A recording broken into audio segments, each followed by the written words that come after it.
ജീവിതം എന്നത് പല വേഷങ്ങൾ തരുന്നു. ഓരോ വ്യക്തികളിലും പല സ്വപ്ന കാഴ്ചകളും സമ്മാനിക്കുന്നു. പക്ഷെ സ്നേഹം എന്നത് അത് ശുദ്ധ ഹൃദയർക്ക് മാത്രം ഉള്ളതാണ്.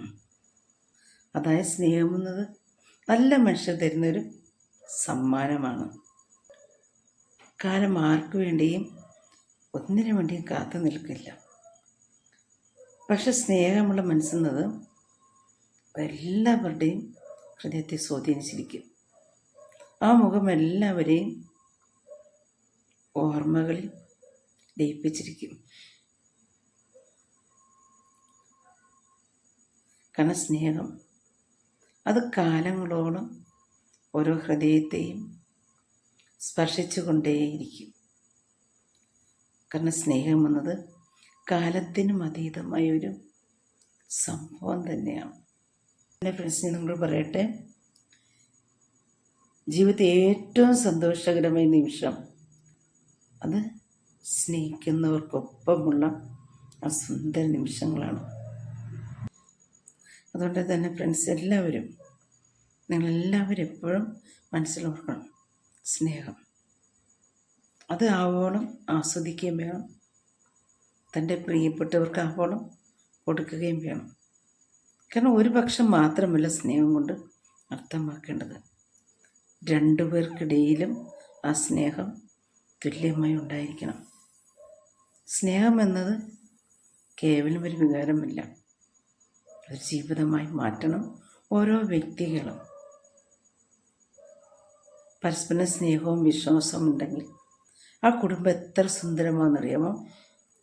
നിർവചിക്കാൻ പറ്റാത്ത വിധം ആ കുടുംബത്തിൽ അവരുടെ ആ രണ്ട് മനസ്സുകൾക്കിടയിലുള്ള തീവ്ര പ്രണയം അവരെ ആത്മബന്ധമായി ഗാഢമായ ഒരു അടുത്തുറപ്പിക്കും. ആ ജീവിതം വളരെ സുന്ദരമായിരിക്കും. ഏത് പ്രതിസന്ധിയും തരണം ചെയ്യാൻ അത് പ്രചോദനമായി മാറും. ഓർക്കൂ, നിങ്ങളുടെ സ്നേഹം അത് ആത്മാർത്ഥമായിരിക്കട്ടെ. അത് നിങ്ങളുടെ കുടുംബ ബന്ധങ്ങളെ ശിഥിലമാക്കുന്നതല്ല, കൂട്ടിയിണക്കുന്ന, ഊട്ടിയുറപ്പിക്കുന്ന ഗാഢമായൊരു അടിസ്ഥാന ബന്ധമായി തീരണം സ്നേഹം. കാരണം കുടുംബം നഷ്ടപ്പെടുത്തി കഴിഞ്ഞിട്ട് ഒന്നും നേടാനില്ല. കുടുംബങ്ങൾക്കിടയിലുള്ള ഒരു അടിസ്ഥാനം തന്നെ സ്നേഹമാണ്. എന്തിനെ സഹിക്കാനും ക്ഷമിക്കാനും പൊറുക്കാനും എന്തിനെ കൂട്ടിയിണക്കാനും സ്നേഹമെന്ന പവിത്രമായ വികാരം എല്ലാവരും ആഗ്രഹിക്കുന്നതാണ്. എല്ലാവരും ഒരുപോലെ ഇഷ്ടപ്പെടുന്നതും അതുതന്നെയാണ്. ഇണക്കവും പിണക്കവും എല്ലാം സ്നേഹത്തിൽ നിന്നാകണം. ഒരിക്കലും അതിനൊരു വെറുപ്പോ പകയോ വിദ്വേഷമോ ഒന്നും ഉണ്ടാകാൻ പാടില്ല. കാരണം ജീവിതം ഒരു താൽക്കാലികമായ യാത്രയാണ്. ആ യാത്രയിൽ നഷ്ടപ്പെട്ട് എല്ലാം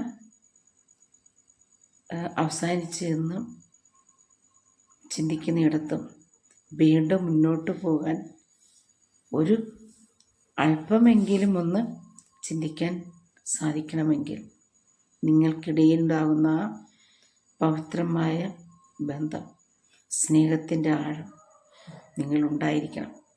അതില്ലാത്ത പക്ഷം ആ ഒരു കുടുംബം എന്നത് ഒരിക്കലും മുന്നോട്ട് പോകാൻ സാധ്യമല്ല. അതികഠിനമായിരിക്കും. ഒരു പക്ഷേ മറ്റുള്ളവർ എന്ത് ചിന്തിക്കും എന്നതിനേക്കാൾ ഉപരി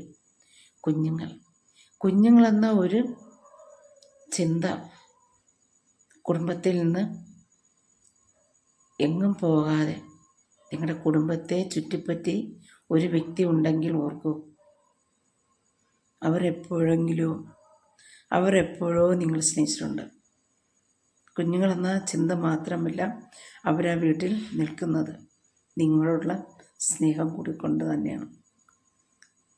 അതുകൊണ്ട് നഷ്ടപ്പെടുത്തി കളയുന്നതിന് മുമ്പ് നിങ്ങൾക്ക് ഒരുമിച്ച് പോകാനായിട്ട് എന്തെങ്കിലും ഒരു സാധ്യത ഉണ്ടോ എന്ന് ചിന്തിക്കുമ്പോൾ നിങ്ങളോട് പിടിച്ച് നിർത്താൻ പറ്റുന്ന തരത്തിലേക്ക് നിങ്ങൾ സ്നേഹമായി മാറണം. പതിയെ നിങ്ങളുടെ ബന്ധം ഗാഢമായി തീരും. ഒരിക്കലും സ്നേഹമെന്ന് ചതിക്കാനുള്ള ഒരു വിഷയമായി മാറരുത്. ഒരിക്കലും മറ്റൊരു ചതിക്കാനുള്ളൊരു